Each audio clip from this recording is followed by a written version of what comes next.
The passing of Bhishma. Children, fighting began with sunrise and ended at sunset on the first day. The Kaurava army used to march ahead, but was stopped by Bhim and Arjun, who used to halt it in its tracks. Bhim ruthlessly slaughtered many of Duryodhana's brothers. Arjun and other Pandava warriors, on their part, destroyed many Kaurava divisions. While Bhim was killing many of Duryodhana's brothers, not a single important Pandav warrior had yet been slain. Duryodhana was angry. He accused the grandsir in a contemptuous language, saying, "Grandfather, it is clear that you are partial to the Pandavas. You will not do anything to kill them. I cannot rely on you." Bhishma was furious and hurt at hearing these insulting words of Duryodhana. But he controlled himself. He cursed himself at his bondage to his promise of safeguarding the Kuru dynasty at all cost. Bhishma wrought havoc on the 9th day. The Pandava army quacked before his terrible valor. Arjun alone was able to stand up to the grandsir with great difficulty. It was sheer good fortune that the Pandavas ended the 9th day without losing any of their noted warriors. At night, the Pandava brothers and their allies sat down for some harsh discussion. It was clear that Bhishma had to be put out of action if the Pandavas were to win the war. Shri Krishna then reminded Yudhishthir that Bhishma had promised to tell them how he would be killed. Accordingly, the Pandavas went unarmed to Bhishma's camp and paid homage to their grandfather. "Grandfather, tell us how we can achieve victory in this war." Bhishma was pleased at seeing his grandchildren.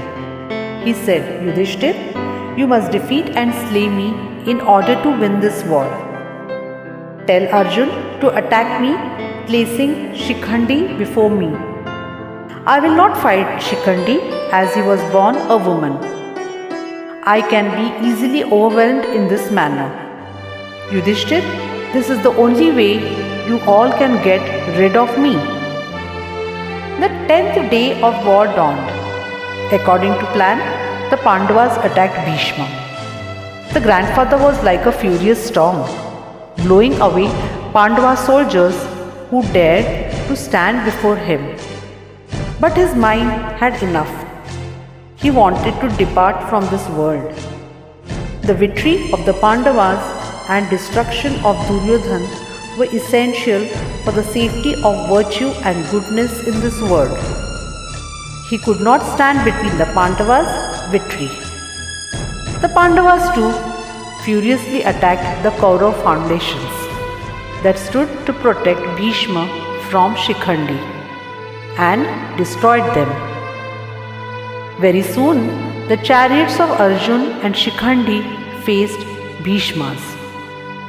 Seeing Amba reborn as Shikhandi before him, Bhishma calmed his mind. Arjun and Shikhandi showered arrows upon the grandsir. Arjun easily smashed away many of Bhishma's bows, something no other warrior had done to Bhishma in his lifetime. The thick shower of arrows from the Gandiv pierced Bhishma, leaving not an inch of space in his body. Finally, the grand old man of the Kurus, Bhishma, the son of Shantanu and Ganga, fell headlong from his chariot to the ground. But as his body was filled with arrows, it did not touch the ground. Arjun immediately cast aside his Gandiv and rushed to his beloved grandfather's side. The Pandav brothers and Sri Krishna joined him. Warriors on both sides assembled around Bhishma. Bhishma's head hung without support. He requested Arjun to provide him a pillow. Arjun immediately shot 3 arrows beneath his grandfather's head in such a fashion that Bhishma's head would comfortably rest on the pillow of arrows. Arjun also shot an arrow into the ground, whereby Ganga herself surged forth to quench her dying son's thirst. Bhishma expressed his desire to lie on his bed of arrows till the earth's revolution brings it in the position of Uttarayan.